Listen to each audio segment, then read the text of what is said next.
Hello friends, I hope you're all well. So shout out to Daniel for asking me to do this. This will be titled The Inner Workings of Addiction. Now, I'm going to separate it into a couple of different kinds of categories. With the problem of addiction, it's going to be a lifelong battle. We already know this. So all we can do is have discernment to be able to see what it is, when it's occurring, and how to stop it, right? So first of all, let's diagnose what is it. Addiction is basically gluttony. It's the excess consumption of anything. It can be a good habit, it could be a bad. Only a very few habits consumed in a large amount isn't classified as addiction. That'll be prayer and all sorts of other things like church attendance. But basically anything else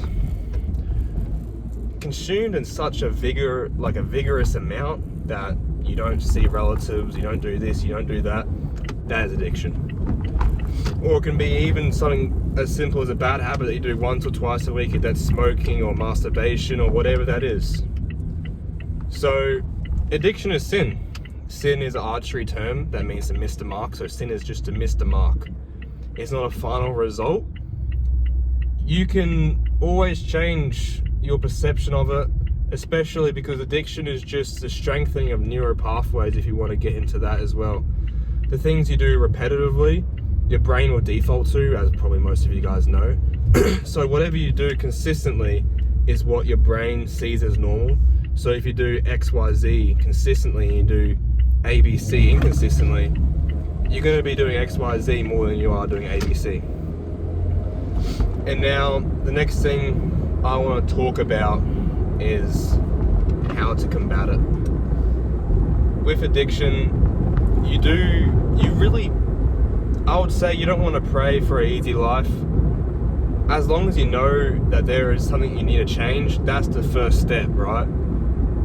Once the devil or whatever you believe in has taken you over completely, your addiction is taking you over completely, you don't see it as an addiction anymore, that's the first issue, right? Once you've been passed over, your heart has been hardened, you've been passed over to those temptations, whatever it is, then you're in big trouble. But if you can realize it's an addiction and you need to stop, that's the first place. That's the first baby steps to getting to the place you need to be. And to be combating addictions, I'm going to do it through more of a spiritual manner because I think that's the most effective way. So when combating any sort of addiction, it has to be met with confession, going to a priest and confessing what you're doing, and also a lot of prayer, devotion, and fasting. A lot of people say, oh, what about fasting? In the Orthodox Church, it's fasting from meats, from milk, on Wednesdays and Fridays, even though I'm quite lazy with it at times. I need to get better with it in my own personal life. But these things, they might seem insignificant. Okay, why go to a vegetarian or vegan diet just for a day or so?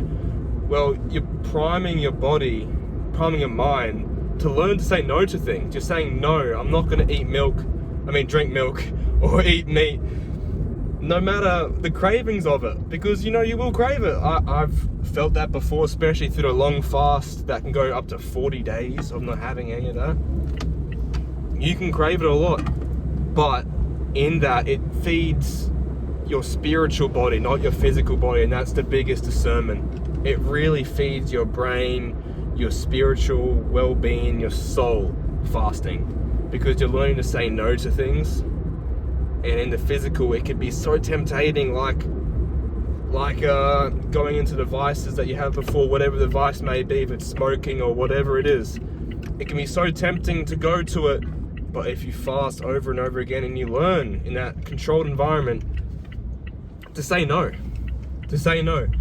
and then after a while, man, I'm telling you guys, your neural pathways strengthen. I think it's after 60 days or 90 days, your neural pathways will strengthen, and from there the addiction will slowly start to fade out time again. The more effort you put into it, the easier it is to break the addiction.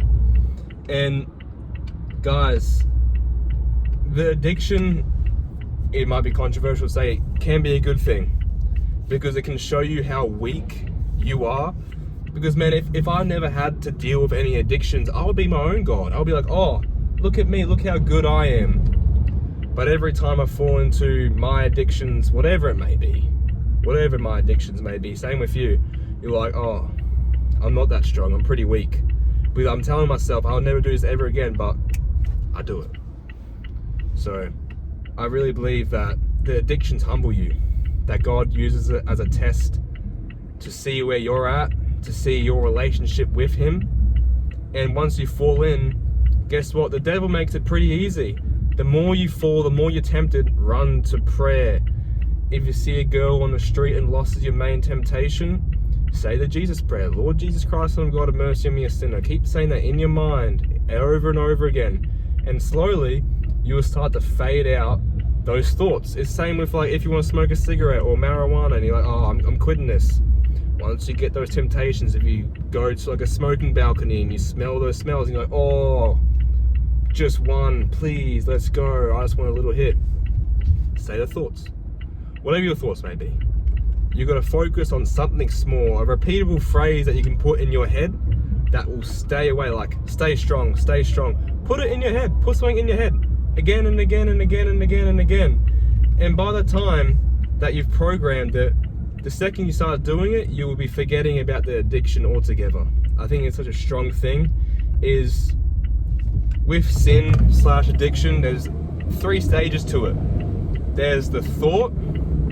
That's the first thing. You need to be on that thought, like a hound on blood, man, like, or a shark on blood. You need to be on that thought. The second that thought comes up, you need to catch it and say, no, not today. Then the second stage is entertaining that thought, planning out how you're going to do it. Oh, I'm going to go to the smoke shop. Oh, I'm going to put the lights down, go in my bed and do my thing. And then from there, the devil, you've already put yourself in handcuffs. Once you go to that second stage, you've already put yourself in handcuffs. Then the final stage, the third stage, is committing the act, whatever it may be. Those are the 3 stages.